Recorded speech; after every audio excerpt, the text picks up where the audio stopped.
Welcome to another session of whatever this is. I'm Shasho, and well, I've been pretty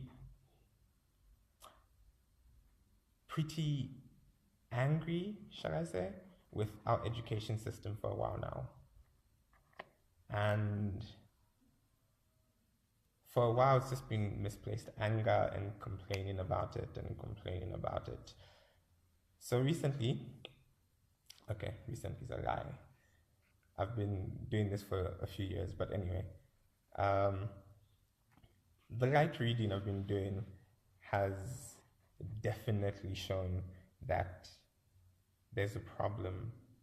Anyway, I think, could be wrong, but I think currently there's a problem with how education is done in Zambia. And even other parts of the world. But there's some countries that are taking some great strides. Finland is a great example of a country doing well in education. Japan's education system is also brilliant. And I don't know, making such comparisons is pretty terrible. Because I mean, there's so much more advantage maybe that they've had. But I guess the there are great points to take from it that other countries have made strides. I mean, it is a colossal asking for an education system like Zambia's to even want to be revamped. But, you know, every mountain has to be conquered.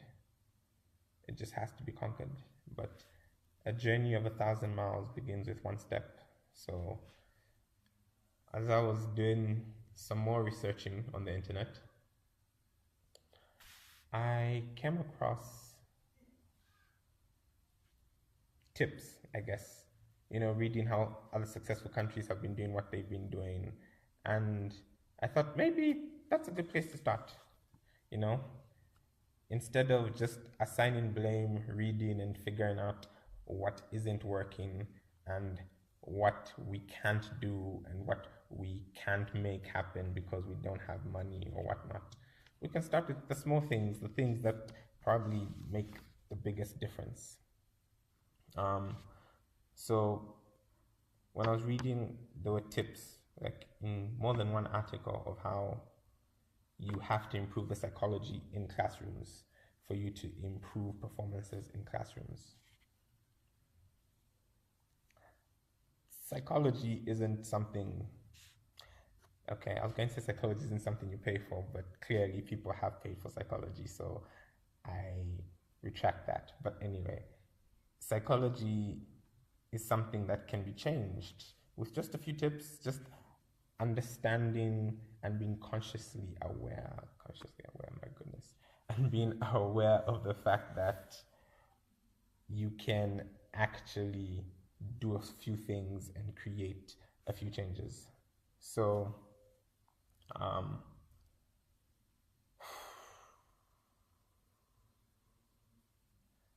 so one of the main things that was talked about was how to create positive learning environments. These are small things that I guess if you're just aware of, makes it easy for you to try and work on. Um, One of them, simply just call a student by the name. Um, Shows you know your students, shows there's familiarity, maybe even some amount of trust can be built on that. Earn your students' respect. This one's very tricky, especially thinking of how Zambia is a very traditional place in itself. Most people want the children to already know what respect is, but these are children. They're there to learn from you.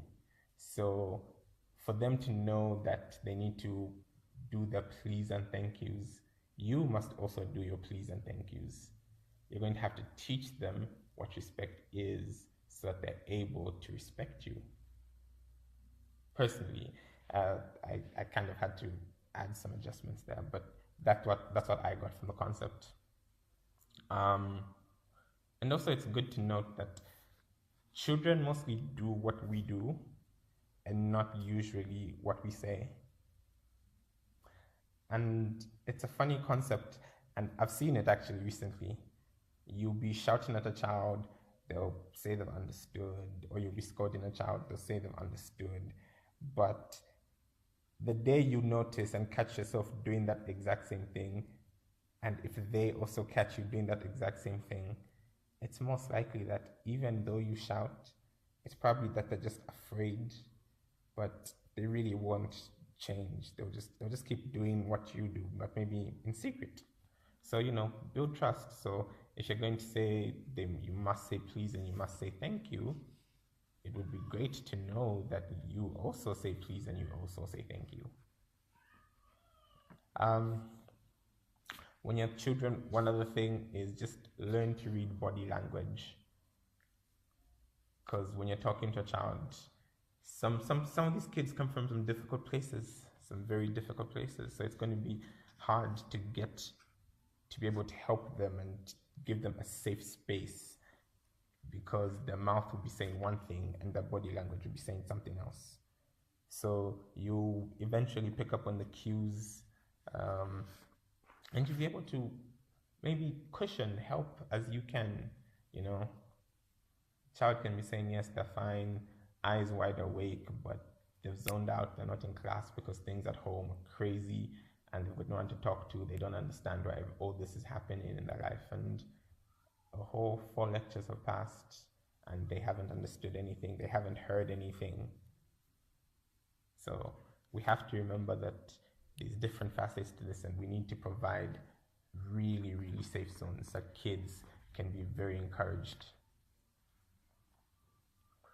Another thing is we shouldn't allow bullying, teasing, put downs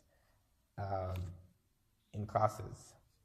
But you see, this one's a bit tricky, because when we say don't allow bullying, we then tend to go after the child bullying. But we should be focused on going after the behavior, because a behavior can change, and it's important to disassociate the two. Because even bullies, you have to think more on not just the fact that they're picking on kids here, but what must their house environment be like, where they're coming from. It must be crazy for them. So psychologically, nobody's just a bully because of. So they're adapting to the world with how they're trying to adapt to their natural habitat home. So, when there's a bully or when bullying's going on, and if you just pay attention, you might say no, you don't notice, but if you just paid attention 1 week, you just noticed everything. You even you just silently sit down, allow them to do what they're doing, let them pretend you're not in class. You notice, and you'll tell who the bullies are, who are not the bullies. And because you'll be able to tell, it would be nice to be able to approach them maybe alone and talk to them. Don't scold them, don't berate them. Talk to them.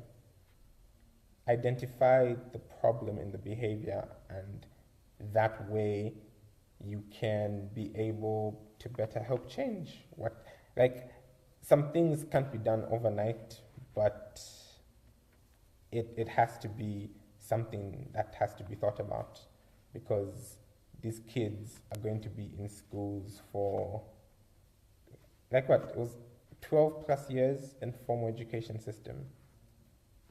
If there's no trust, if there's no base, if they've just come, and it doesn't help their learning environment for them.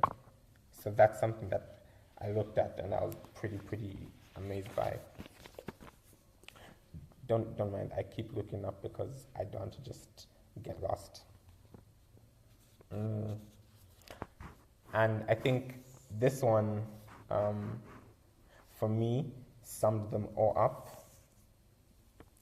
because it talks about creating classroom rules and procedures collaboratively with your students. And I guess, how do you start the conversation with your students? Like, you've known them and you've never done this before. How do you start? Well, this one is it. You just sit down. I mean, everyone's on break now, so in January, you just sit down with your students, and then you just say, okay, guys, let's discuss what rules are there in class. I think you should know what you can and you can't do. And sometimes we try to put too much pressure on these kids, because most of them don't actually know the full rules. So when you just tell them, you should be doing this, the child's quiet because really they don't actually know that they shouldn't be doing this. It's just, you just shout about it. Tell them explicitly so that they're not looking for loopholes. Just have, I don't know, 10 commandments or something. You sit down with them, you decide what the rules are. You tell them what your expectations of them are so that they're aware of what they can do and what they can't do. Build these things with them so that they feel like they're part of the system, whatever the system is you're trying to build.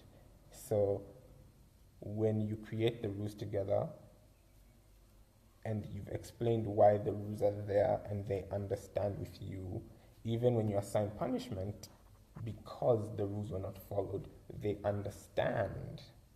So it's still creating a safe environment, but people have to know that, unfortunately, in life, there are consequences for our actions.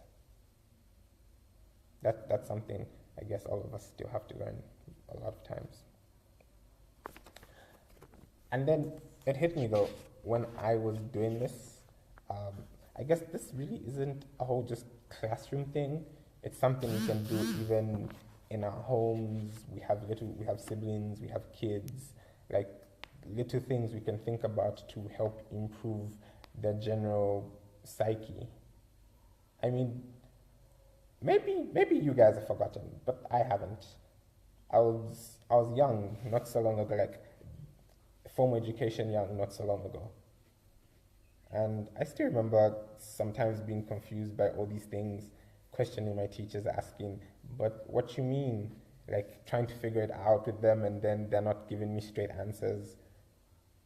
So it's difficult, and I guess we want to give them advantages in life. We want them to be the best they can be. Well, we should be able to trust that when we give them such things, their responsibility will peak out and people are going to want to be more involved because they know it's a safe place. They can grow here. They can answer openly. They can give more than one answer because the space allows for different thoughts so that they can be dissected, understood upon, so that they can get guidance. That really was, I guess, for me, the whole thing. And yeah, I just thought I'd share that just in case we have educators who want to do something but don't know where to start. I think the psychology would be a great place to start. Well, until another one of these, I was Mshasho talking about education.